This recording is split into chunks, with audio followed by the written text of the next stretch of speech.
ಓಂ ಹ್ರೀಂ ಭೈರವಿ ಕ್ಲೌಂ ಹ್ರೀಂ ಸ್ವಾಹ. ನಮಸ್ಕಾರ. ನೋಡಿ, ಒಂದೇ ರಾಶಿಯಲ್ಲಿ ಲಕ್ಷಾಂತರ ಜನ ಹುಟ್ಟಿರ್ತಾರೆ, ಒಂದೇ ಡೇಟ್ ಅಲ್ಲಿ ಲಕ್ಷಾಂತರ ಜನ ಹುಟ್ಟಿರ್ತಾರೆ, ಒಂದೇ ನಕ್ಷತ್ರದಲ್ಲಿ ಹುಟ್ಟಿರ್ತಾರೆ. ಹಾಗಿದ್ಮೇಲೆ ರಾಶಿ ಫಲ ನಿಜ ಆಗುತ್ತಾ?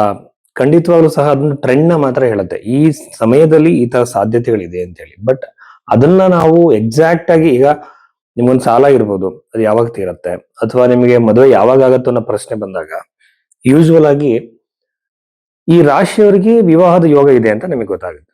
ಬಟ್ ಅದು ಕನ್ಫರ್ಮ್ ಆಗೋದು ಲಗ್ನದಲ್ಲಿ, ನಿಮ್ಮ ಹಸ್ತದಲ್ಲಿರುವಂತ ರೇಖೆಗಳನ್ನ ನೋಡಿ. ಈಗ ವಿವಾಹದ ರೇಖೆ, ಶುಕ್ರ ರೇಖೆ ಆ ಏಜ್ ಟಚ್ ಆಗಿರ್ಬೇಕು ಇಂಡಿವಿಜುವಲ್ ಆಗಿ. ನಿಮ್ಮ ಲಗ್ನದಿಂದ ಕೂಡ ಯೋಗ ನಡೀತಿರ್ಬೇಕು, ದಶೆಯಿಂದ ಅನ್ನೋದು ಕನ್ಫರ್ಮ್ ಆಗ್ಬೇಕು. ರಾಶಿಯಿಂದ ಒಂದು ದೊಡ್ಡ ಟ್ರೆಂಡ್ ನ ಮಾತ್ರ ತೋರಿಸುತ್ತೆ. ಬಟ್ ತುಂಬಾ ಜನ ಏನ್ ಮಾಡ್ತಿದ್ದಾರೆ, ರಾಶಿ ಭವಿಷ್ಯನೇ ಬಹಳ ಇಂಪಾರ್ಟೆಂಟ್ ಆಗಿ ಗಮನಿಸ್ತಿದ್ದಾರೆ. ಅದು ಪ್ರಥಮವಾಗಿ ನಾವು ತಗೋಬಾರ್ದು. ಹಾಗಾಗಿ ನಿಮ್ಮ ಬರ್ತ್ ಟೈಮು ಒಂದೊಂದ್ಸಲ ಸರಿ ಇರಲ್ಲ, ಬರ್ತ್ ಡೇಟ್ ಕೂಡ ಸರಿ ಇರಲ್ಲ. ಅಂತ ಟೈಮಲ್ಲಿ ರಾಶಿ ಭವಿಷ್ಯನ ಬರೀ ಹೆಸರು ಮೇಲೆ ನೋಡೋದು ಅಷ್ಟು ಸಮಂಜಸ ಅಲ್ಲ. ಸೊ ಹಾಗಾಗಿ ಲಗ್ನದಿಂದ, ಹಸ್ತ ಸಾಮುದ್ರಿಕೆಯಿಂದ ಎಲ್ಲದನ್ನು ಕಂಬೈನ್ ಮಾಡಿ, ಪ್ರಶ್ನೆಶಾಸ್ತ್ರದಿಂದನೂ ಕಂಬೈನ್ ಮಾಡಿ ಕೊಡುವಂತ ಪ್ರೆಡಿಕ್ಷನ್ ಬಹಳ ಅಕ್ಯುರೇಟ್ ಆಗಿ ಬರುತ್ತೆ. ಯಾಕೆಂತಂದ್ರೆ ನಾವು layer by layer, step by step ನೋಡಿರ್ತೀವಿ. ಈಗ ಏನಾಗಿದೆ ಅಂತಂದ್ರೆ, ನ್ಯೂಮರಾಲಜಿ ಮೇಲೆ ನೋಡ್ತಾರೆ, ಅದು ನ್ಯೂಮರಾಲಜಿ ನಮ್ಮ ಜ್ಯೋತಿಷ ಅಲ್ಲ. ಹಾಗೇನೆ ಪರಿಹಾರ ಅಂತ ಬಂದಾಗ ಲಕ್ಷಾಂತರ ರೂಪಾಯಿ ಖರ್ಚು ಮಾಡುವಂತ ಕಾಸ್ಟ್ಲಿ ಪೂಜೆಗಳು ನಮ್ಮ ಋಷಿಗಳು ಹೇಳಿಲ್ಲ. ನಮ್ಮ ಋಷಿಗಳು ಹೇಳಿರುವಂತದ್ದು ಕರ್ಮದಿಂದ ಒಂದು ಸಮಸ್ಯೆ ಬರುತ್ತೆ, ಅದಕ್ಕೆ ಪ್ರಾಯಶ್ಚಿತ ಕರ್ಮವನ್ನ ಮಾಡ್ಕೋಬೇಕು, ಒಂದೇ ಪರಿಹಾರ. ಎರಡನೇದು ಬಂದು ಮಂತ್ರ ಜಪಗಳು, ದಾನಗಳು ಕೂಡ ಎಫೆಕ್ಟಿವ್ ಆಗಿ ಕೆಲಸ ಮಾಡುತ್ತೆ. ಅದರಲ್ಲಿ ನಮ್ಮ ಒಂದು ನಿಷ್ಠೆ ಮತ್ತೆ ಭಕ್ತಿ, ಡೆಡಿಕೇಶನ್ ಕೂಡ ಇರ್ಬೇಕಾಗುತ್ತೆ. ಅದು ಅಹಂಕಾರದಿಂದ ಮಾಡದೆ ಭಗವಂತನನ್ನ ಗೆಲ್ಲೋಕ್ಕಾಗಲ್ಲ. ಸೊ ಕರ್ಮವನ್ನ ಮೀರಿ ಹೋಗೋದಕ್ಕಾಗಲ್ಲ. ಕರ್ಮದ ಅದರಲ್ಲಿರುವಂತ ಫ್ರೀ ವಿಲ್ ಒಳಗಡೆ ನಾವು ಕೆಲವು ನಿರ್ಧಾರಗಳನ್ನ ತಗೊಳ್ಬಹುದು. ಇದು ದೊಡ್ಡ ಸಬ್ಜೆಕ್ಟ್, ಇದ್ರ ಬಗ್ಗೆ ಇನ್ನೊಂದ್ಸಲ ಮಾತಾಡೋಣ. ಬಟ್ ಜ್ಯೋತಿಷ್ಯ ನಿಮ್ಗೆ ಅಕ್ಯುರೇಟ್ ಆಗಿ ನಿಮ್ಮ ನಿಮ್ಮ ಭವಿಷ್ಯವನ್ನು ನಿಜ ಆಗ್ಬೇಕು ಅಂದ್ರೆ ನೀವು ಹಸ್ತ ಸಾಮುದ್ರಿಕೆ, ನಿಮ್ಮ ಜಾತಕ, ಪ್ರಶ್ನೆಶಾಸ್ತ್ರ ಮೂರನ್ನು ಕಂಬೈನ್ ಮಾಡಿ ನೋಡ್ಬೇಕಾಗುತ್ತೆ. ಇದಕ್ಕೆ ಸಾಕಷ್ಟು ಸಮಯ ಹಿಡಿಯುತ್ತೆ. 5 ನಿಮಿಷದಲ್ಲಿ ಇಡೀ ಮನೆಯವ್ರ ಕುಟುಂಬದವ್ರ ಜಾತಕ ಹೇಳ್ತಾರೆ, ಆ ತರ ಸಾಧ್ಯತೆ ಇಲ್ಲ. ಇಷ್ಟು ವಿಚಾರಗಳನ್ನ ಗಮನದಲ್ಲಿ ಇಡಿ.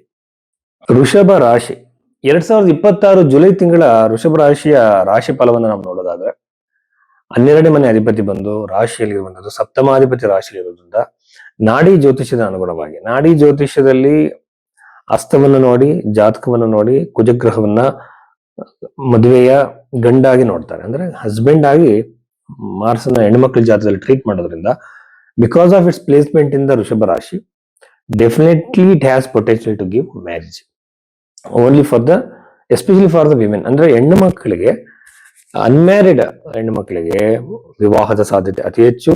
ಹಾಗೇನೆ ವೈವಾಹಿಕ ಜೀವನದಲ್ಲಿರುವಂತಹ ಸಮಸ್ಯೆಗಳು ಕ್ಲಿಯರ್ ಆಗಿ, ಕಾಂಪ್ರಮೈಸ್ಗಳಾಗಿ ಬಹಳ ಬೇಗ ಒಂದು ವೈವಾಹಿಕ ಜೀವನಕ್ಕೆ ಕಾಲಿಡುವ ಸಾಧ್ಯತೆ ಇರುತ್ತೆ.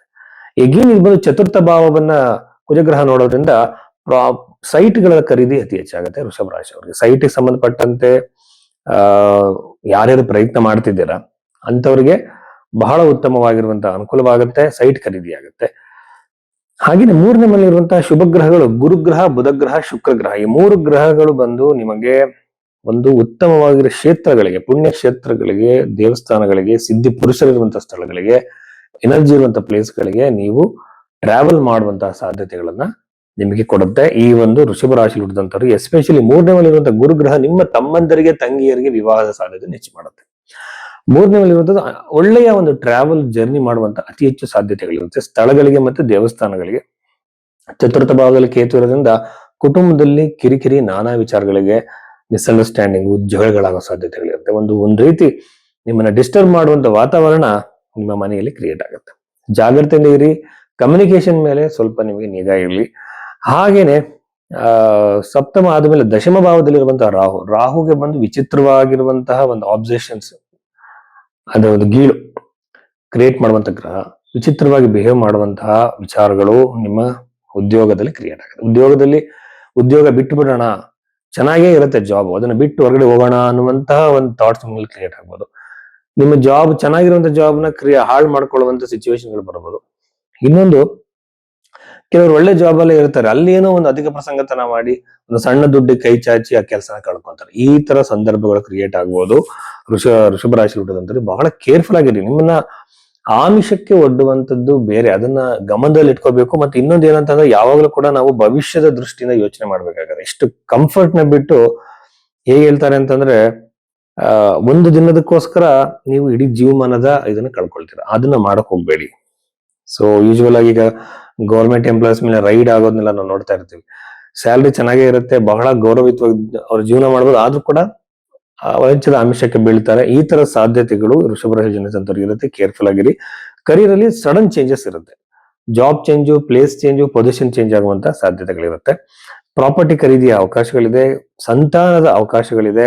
ಹಾಗೇನೆ ಆ 11ನೇ ಮನೆ ಅಧಿಪತಿ ಶನಿ ಗ್ರಹವನ್ನ ನಾವು ನೋಡ್ತಾ ಇದ್ರೆ ಬಹಳ ಲಾಭದ ಸಾಧ್ಯತೆ. ನಿಮ್ಮ ಬಿಸ್ನೆಸ್ ವ್ಯವಹಾರಗಳಲ್ಲಿ ಲಾಭದ ಸಾಧ್ಯತೆಗಳು ಅತಿ ಹೆಚ್ಚಾಗಿದೆ ಅಂತ ಹೇಳಬಹುದು. ವ್ಯಾಪಾರ ವ್ಯವಹಾರ ಮಾಡೋರಿಗೆ ಬಹಳ ಚೆನ್ನಾಗಿದೆ, ಒಳ್ಳೆಯ ಲಾಭ ಅಂತ ಎಕ್ಸ್ಪೆಕ್ಟ್ ಮಾಡಬಹುದು. ಚತುರ್ಥಾಧಿಪತಿ 2ನೇ ಮನೆಯಲ್ಲಿದ್ದಾಗ ಯಾವ್ದಾದ್ರು ಪ್ರಾಪರ್ಟಿ ವೆಹಿಕಲ್ ನೀವು ಮಾರಿ ಅದರಿಂದ ಹಣದ ನಿಮಗೆ ಒಂದು ಎಕ್ಸ್ಪೆಕ್ಟೇಷನ್ಸ್ ಇದ್ರೆ ಯೂಶುವಲ್ ಆಗಿ ನಿಮಗೆ ಒಳ್ಳೆಯ ಲಾಭವನ್ನ ನೀವು ಎಕ್ಸ್ಪೆಕ್ಟ್ ಮಾಡಬಹುದು. ಕೆಲವರಿಗೆ ಗೌರ್ಮೆಂಟ್ ರಿಲೇಟೆಡ್ ವಿಚಾರಗಳಿಂದ ಹಣ ಬರಬೇಕಾಗಿರುತ್ತೆ. ಕೋರ್ಟ್ ಇಂದ ಅಥವಾ ಒಂದು ಪ್ರಾಪರ್ಟಿ ಯಾವ್ದಾದ್ರು ಗೌರ್ಮೆಂಟ್ ಇಂದ ಬರಬೇಕಾಗಿರುತ್ತೆ, ಸ್ಯಾಂಕ್ಷನ್ ಆಗ್ಬೇಕಾಗಿರುತ್ತೆ. ಈ ತರ ಸಾಧ್ಯತೆಗಳು ಬಹಳ ಸುಲಭವಾಗಿ ವೃಷಭ ರಾಶಿಯವರಿಗೆ ಆಗುತ್ತೆ. ಇಷ್ಟು ವಿಚಾರಗಳು ವೃಷಭ ರಾಶಿಗೆ ಸಂಬಂಧಿಸಿದಂತೆ.